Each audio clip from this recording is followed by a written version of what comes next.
I'm going to show you how to paint trees using 3 simple tips. They're fun and easy to do. So, shall we get started? The first way to make painting trees easier is just use a simple colour palette.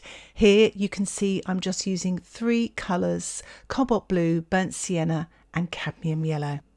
So I'm mixing up some cobalt blue here and I'm going to paint the sky wet in wet.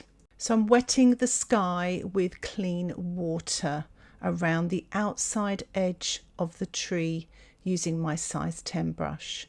I'm painting the cobalt blue wet in wet around the outside of the tree using my size 10 brush. I've added a little bit of water to the cobalt blue to make it paler and painting this to the middle part of the sky wet in wet, and as I go towards the horizon I've mixed up some cobalt blue with a little bit of yellow to paint this blue green. Wet on dry at the bottom, and it's a little bit sort of damp into damp at the top because of the sky, so it looks like it's further away, and these are distant trees. And I've mixed a little bit more yellow with the cobalt blue to paint sort of warmer grasses in the middle ground, adding a touch more blue for the foreground area, wet on dry. I've added some burnt sienna to that blue-green wash to make a dark green, and I'm painting some shadow underneath the tree, damp into damp, with my size 8 brush, and I'm also spattering some of that dark green, damp into damp, along with some yellow as well in the middle ground and foreground grasses. And I'm using a paper towel to lift out white clouds. You're actually lifting off the blue paint to create some hopefully natural looking clouds. So I'm mixing up 2 washes, a mid and light green, using the cobalt blue and the cadmium yellow. Now, to make the mid green, you add about 50-50 the blue and the yellow. To make the lighter green, add more yellow and maybe a little bit more water. You want to make sure you've got plenty of paint because we are going to be doing some sponging. So as you can see here, I'm using a scourer. This is tip number 2. So wet the scourer, wring out all of the water so the scourer is damp. And I'm going to start with my light green first of all. So I've loaded the green side of the scourer, which is really rough, and I am tapping on to the dry surface, but where the sky is still damp, I'll get some nice, soft, natural looking edges as well. So you may want to practice this technique on a rough piece of paper to get the sort of feel for it as well. And if you have a natural sponge, you can use that also. So you can try that out. It's a really cool technique. So make sure you dab gently and try to vary the marks by sort of changing the angle of your wrists or maybe the different parts of the scourer sponge as well. Don't press too hard because it all becomes a bit of a smudge. And my tip for using scourers is to tear it by hand rather than cutting it because you get a lot more of a natural edge. So I'm dipping my scourer into the mid green. And I'm going to do the same thing here, dab gently on to the damp paint, some of that mid-green colour, working underneath the lighter green. So the light comes from above, from the sky, from above, and I'm trying to create some mid-tonal values underneath the foliage. So I'm just working my way from top to bottom. Remember, don't dab too hard because you'll get more of a splodgy mark, and vary those marks, vary the angles, use the different part of the sponges, or even have a few little scourers on the go so you don't get the same mark. It's always a good idea to practice this technique so you feel more confident, and that's why I kept to a simple tree here and a simple background to build up to maybe a few more trees and build up that confidence to paint trees like this in your landscape paintings. So I'm going to mix up a darker green. I've added more blue to that mid green, that's the blue and the yellow, and I've also added some burnt sienna. And there's a little bit less water. You don't want it too watery, it'll make it too light, the tonal value. So mix up a lovely dark green. And then use your sponge, dip it into the dark green, and then dab gently onto your damp surface of your foliage. And again, paint underneath that mid-green.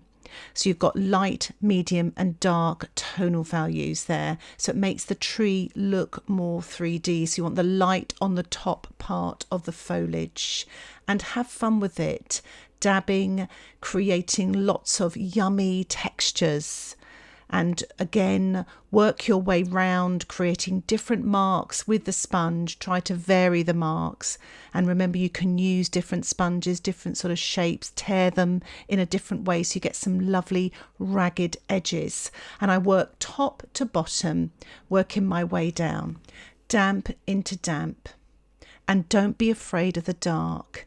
And sometimes you'll find that dark green blends and mixes with the mid green as well. So you create another shade. I've worked my way down to the bottom there into that sort of dark shadow. As you can see, it's very dark in some areas in the photograph as well. So I really want to create that look. So I'm mixing here some burnt sienna and yellow. Sort of lovely milky wash of that using my size 8 brush.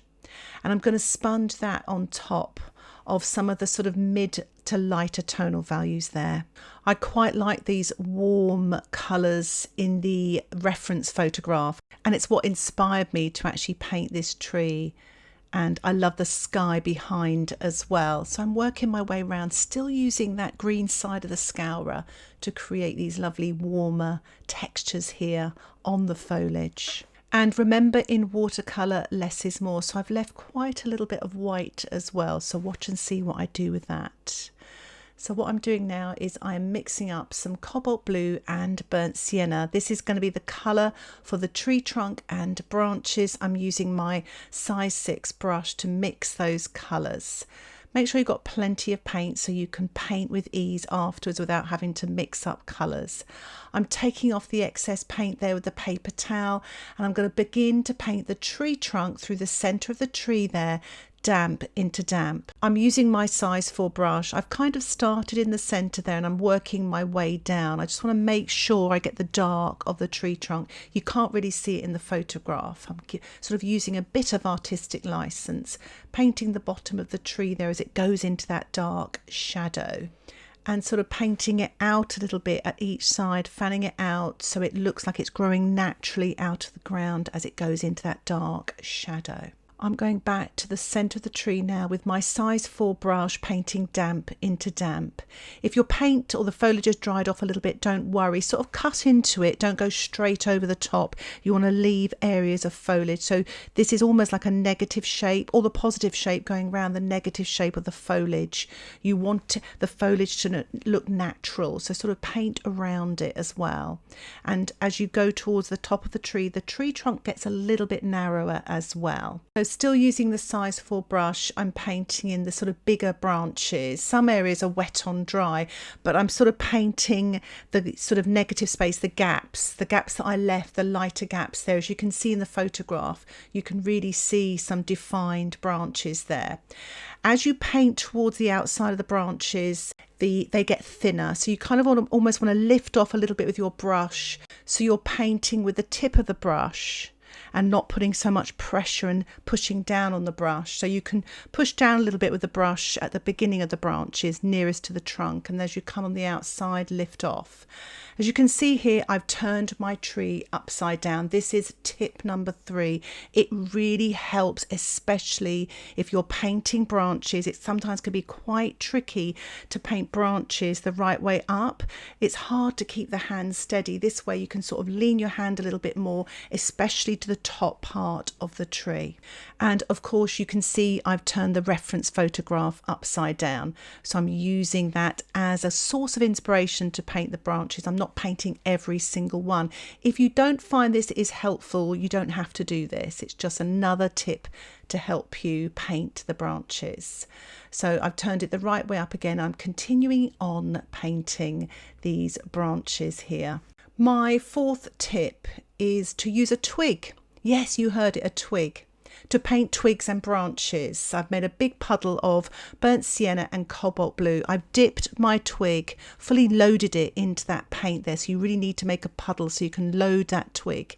What I do is I just find a twig from the garden, I sharpen it with a pencil sharpener, and I just soak it into the paint and I draw with it, and you get some beautiful lines. And I think the fact that you're painting with a twig just seems to make it easier because you've got a twig to paint twigs. Or is it just me?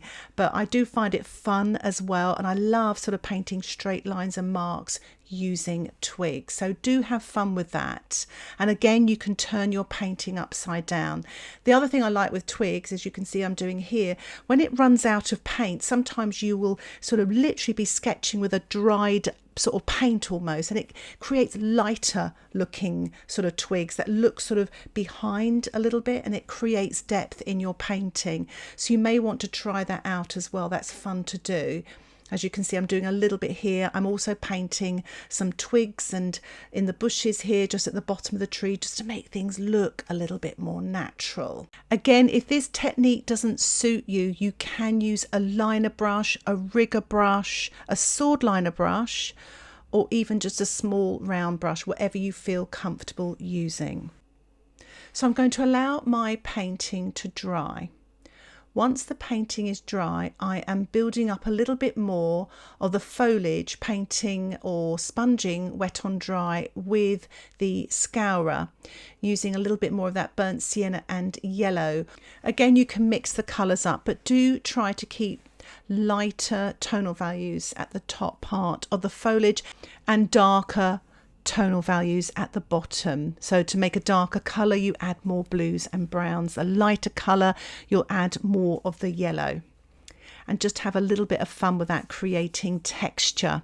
And what happens when you build that way, this looks more like the front part of the tree because of the texture as well. And you've got those softer sort of colours behind, creating the illusion of depth. I've got a little bit more of that shadow colour now. That's the cobalt blue and the burnt sienna. I've painted it underneath the tree just to create a little bit more drama and impact. And then I'm blending with a clean, damp brush to soften away. What I'm doing now is I'm just painting in some grasses, damp into damp. That's the dark green, the cobalt blue with a touch of the yellow. And my fifth and final tip is to spatter. I'm spatting the foreground, but also the tree to create some lovely light textures. This is great, especially if you've lost your light. Just spatter pure yellow and it adds a little bit of light to your tree. So I really hope you enjoyed this tutorial and the fun tips to paint a tree. If you have any questions, please put them in the comments section. And if you'd like to support the tutorials that I create here on YouTube, why not think about joining my Patreon membership? You'll get access to weekly exclusive tutorials and downloadable outline sketches, and you can cancel anytime. Thank you so much for watching this tutorial. Happy painting. Bye for now.